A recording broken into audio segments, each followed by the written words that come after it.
안녕하세요. DB성형외과 디테일러 국동비 원장입니다. 이번 영상의 주제는 하안검인데요. 눈밑지방 재배치라는 수술이 있어서 30, 40대에서 주로 요즘은 많이들 하고 있는데, 이미 그 시기를 지난 50, 60대 분들이라거나 아니면은 눈밑지방 재배치를 했음에도 불구하고 피부에 노화가 오신 분들도 계실 수 있겠죠. 그래서 하안검 수술은 다들 사실 가능하면 피하고 싶은 수술이죠. 눈 밑에 째서 수술을 하는 거니까 쌍꺼풀을 절개법으로 수술하는 거랑 비슷한 개념으로 흉터를 최소화하지만 어쨌든 째면서 하는 수술이기 때문에 그런 어떤 티나는 것을 피하기 위해서 가능하면 안 하고 싶은 수술이기는 하지만, 또 피부가 이렇게 많이 늘어나신 분들에 있어서는 그 외에는 딱히 방법이 없는 수술일 방법이기도 하거든요. 그래서 누구나 하고 싶은 수술은 아니지만 언젠간 해야만 하는 수술이다, 이렇게 이제 말을 할 수가 있겠고요. 이 수술에서 이제 많이들 이제 우려하시는 부분이 눈 밑이 너무 평평해지는 거, 그래서 어색해 보이는 거, 또는 눈이 살짝 뒤집히는 문제, 피부를 너무 많이 잘랐다든지 문제가 생겨서 안검 외반이라 그러죠. 눈이 약간 뒤집히는 문제, 이런 문제가 생기는 분들이 간혹 있어서 그런 부분들을 많이들 우려를 하시는데요. 일시적으로 그런 문제가 생기는 분들은 있고, 이런 문제들이 생기지 않게 하면서 수술하는 방법들이 있거든요. 가장 이제 중요한 세 가지로 요약을 해보면, 하안검 수술을 할 때 가장 중요한 세 가지 과정이랄까요?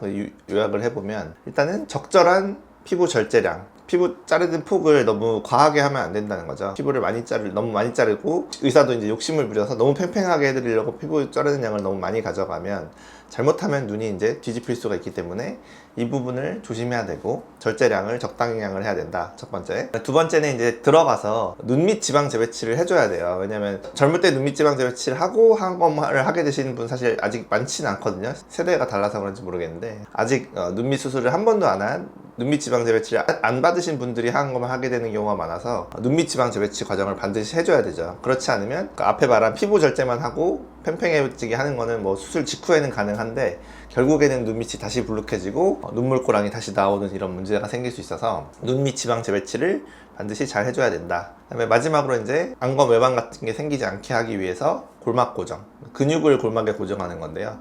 근육을 골막에 고정함으로써 약간 위쪽 방향으로 당겨지는 효과도 내고, 팽팽해지는 효과도 내고, 뒤집히지 않게 하는 예방 효과도 내는 그런 과정, 총 세 가지 빼먹지 않고 잘 해야만 이제 좋은 결과, 하안검 하면서 문제가 생기지 않고 오래 가고 좋은 결과를 낼 수 있는 방법이 되겠는데, 뭐 사실 그렇게 어려운 일은 아니에요. 저는 사실 처음에 이제 하안검 수술을 배울 때부터 그렇게 세 가지를 당연히 하는 걸로 배웠기 때문에, 사람이 이렇게 처음부터 그렇게 하다 보면 당연하게 받아들여지고, 하는 게 뭐 귀찮거나 뭐 그렇게 느껴지지 않잖아요. 당연히 해야 되는 거니까. 저도 이제 다른 의사분들 수술하는 걸 좀 본 적이 있지만, 이런 세 가지 과정 중에 한두 가지를 빼먹고 하는 분들이 계세요. 전문의가 아니신 분들이 주로 그렇고, 좀 나이 많은 선생님들이 좀 그런 경향이 있는데, 그러니까 뭐 골막 고정을 안 한다든지, 그거는 뭐 사실 그럴 수 있어요. 근데 이제 앞에 눈밑 지방 재배치 있잖아요. 그거를 이제 안 하고 뭐 지방만 살짝 제거하고 피부 절제만 한다든지, 이제 이랬을 때 하안검 수술의 효과가 이제 떨어지고 한 1, 2년, 2, 3년 지나면은 다시 불룩해지거나 다시 처지는 이런 경우들이 있죠. 실제로 그거 봤고요. 저희 부모님도 사실 그런 경험을 하셔가지고 하안검 수술을 받았는데,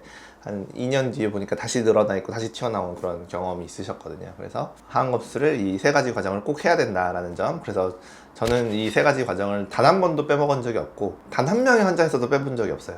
이 세 가지 과정은 꼭 필요한 과정이라고 생각하고, 반드시 해야 그나마 우리가 예상하지 못한 문제들을 좀 막을 수 있다라고 보시면 되겠고, 그래서 하안검 하실 때는 이 세 가지 과정을 꼭 하는지 확인 후에 수술을 하셔야 된다는 얘기고, 제가 이런 과정들을 지켜서 수술을 해서 좋은 효과를 내드린 분들 케이스를 한번 보여드릴게요.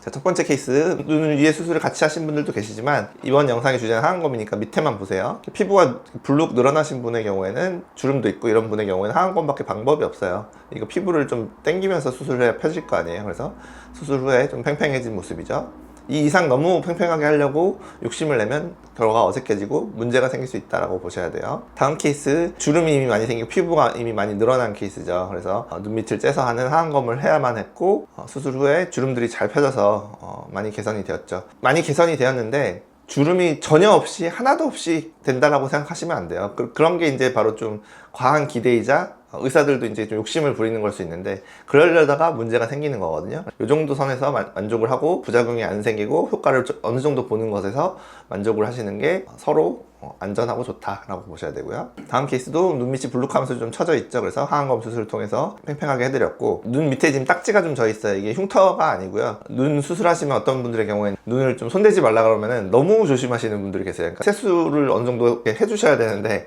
눈을 수술했다는 생각 때문에 그 부분을 너무 세안을 제대로 안 하다 보니까 이렇게 딱지가 져 있는 분들이 계세요. 한 달째인데도. 오시면 제가 이제 면봉으로 슥슥슥 이렇게 밀어드리면 때가 벗겨지듯이 이제 없어지는 경우 있거든요. 이렇게까지 손을 안 대시면 안 되고, 이건 딱지니까 세안을 좀 잘 해주셔야 된다라는 점 아셔야 되겠고요. 다음 분의 경우도 눈 밑에 이제 가로주름들이 있고 피부가 늘어난 분이라서 하안검 수술 통해서 팽팽하게 아주 좋은 결과가 나왔죠. 피부 탄력이 좀 있는 분들, 이런 분들이 사실 더 팽팽하게 좋은 결과가 나오는 것 같아요. 다음 분도, 이분은 이제 좀 피부가 얇으면서 좀 약한 분이 되겠죠. 그래서 눈 밑이 이렇게 늘어나 있는데, 많이 늘어나거나 연령대가 높은 분은 아니라서 하안검 수술하고 나니까 아주 팽팽하게 10년 이상 젊어 보이는 그런 좋은 결과가 나왔죠. 다음 분의 경우도 피부 밑 처짐이 상당히 많고 주름들도 있는 그런 케이스였는데, 하안검 수술 후에 큰 주름들, 크게 이제 처진 것들은 많이 개선이 되었고 잔주름들은 조금 남았는데 이 이상 욕심을 내려다가는 문제가 생길 수 있기 때문에 안전한 선에서 이렇게 수술을 해드렸다라고 보시면 되겠고요. 다음 분의 경우는 좀 많이 피부가 늘어난 연령대도 좀 있는 환자분이셨는데, 이분의 경우는 아마 이 앞에 분들보다는 피부를 좀 더 잘라드렸을 거예요. 그러니까 제가 환자마다 똑같은 피부량을 절제하는 건 아니거든요. 수술 중에 더 자르기도 하고 아무튼 상황 봐서 그건 하는 건데, 이분의 경우는 위에 케이스보다 많은 피부량을 잘라드린 것 같고, 그래서 그런지 아무튼 더 좋은 결과, 팽팽하게 눈 밑이 불룩했던 거랑 처진 피부가 잘 해결된 그런 모습이죠. 남자분들도 마찬가지인데요. 수술이 뭐 남자라고 다를 건 없어요. 근데 남자분들은 뭐 특징이라고 한다면 좀 더 심해진 상태로 오시게 되죠. 이분 보시면 앞에 여성분들보다 눈 밑이 더 불룩하고 많이 늘어나 있잖아요. 그래서 수술이 조금 더 어렵지만 아무튼 피부 절제량도 좀 늘리고 눈 밑 지방 재배치도 좀 더 적극적으로 하고 지방 제거도 좀 하겠죠. 그렇게 해서 좋은 결과를 내드렸던 하안검 수술 효과를 아주 잘 봤던 그런 케이스도 있었고요. 다음 분의 경우는 많이 늘어나는 분은 아니신데, 어찌됐든 연령대가 아주 높은 남자분도 아니고 어찌됐든 눈 밑이 불룩하다 그러셔서 하안검 수술로 이렇게 해결을 해드렸고, 잔주름들은 아주 조금 남았지만 너무 무리해서 수술을 하면 안 된다. 그래서 붓기도 좀 있지만 눈 밑이 크게 불룩했던 부분들이 많이 개선된 케이스였고요. 마지막 케이스는 재수술 케이스인데요.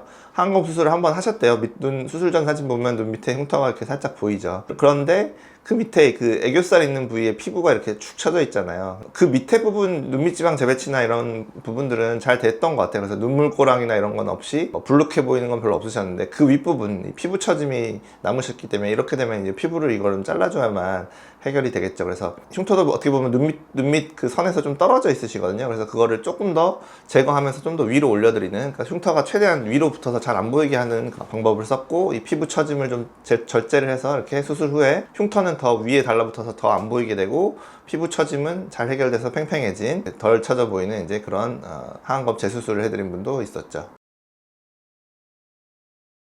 하안검 수술을 가능한 피하거나 늦게 하고 싶으시면, 우리 젊은 사람들이 이 영상을 보실지 모르겠지만 한 40 이전에는 눈밑 지방 재배치 수술을 해줘야 돼요. 눈 안으로 수술할 수 있는 기회가 있는 거죠. 그때 빨리 해줘야 피부가 늘어나는 걸 막을 수 있고요. 이미 뭐 그 타이밍을 놓치셨거나 아니면 이미 뭐 나이가 5, 60대가 돼버리신 이제 중년분들의 경우에는 뭐 20년 전에는 눈밑 지방 재배치 수술 이런 게 많이 뭐 보편적으로 이렇게 된 수술이 아니다 보니까 그런 시기를 이미 지나서 이제 은퇴 시기에 가까워진 이런 분들의 경우에는 하안검을 바로 하셔야 되는데, 하기 싫다고 이제 막 저한테 투정 부리시는 분들 계신데, 그거 안 하고 할 수 있는 방법도 없어요. 수술이 2가지밖에 없는데 눈밑 지방 재배치 수술할 수 있는 기회를 놓쳤으면 남은 기회는 하안검밖에 없는 거잖아요. 그래서 몸에 칼을 대는 거 싫고 문제가 약간씩 발생하는 경우도 있다는 건 저도 알지만, 그런 부분을 최대한 예방하기 위해서 이런 원칙들을 지키고 꼭 해야 될 프로시저들을 꼭 해서 이런 문제들을 예방을 하면서 적당하고 안전한 결과를 내고 있다. 그래서 너무 모든 수술이 막 다 모든 분이 다 그렇게 문제가 생기는 거 아니고 굉장히 극소수에서 생기는 거고, 그것도 수술 방법이 좀 잘못된 그런 경우에 생기는 경우라서 제 기준에는 사실 뭐 100명에 한 명이 안 되게 뭐 200명, 300명에 한 명 정도 간혹가다 약간의 문제가 생기지, 대부분의 분들은 이렇게 문제없이 좋은 결과를 얻고 있다, 이렇게 보시면 되겠습니다. 지금까지 DB성형외과 국동비 원장이었습니다. 감사합니다.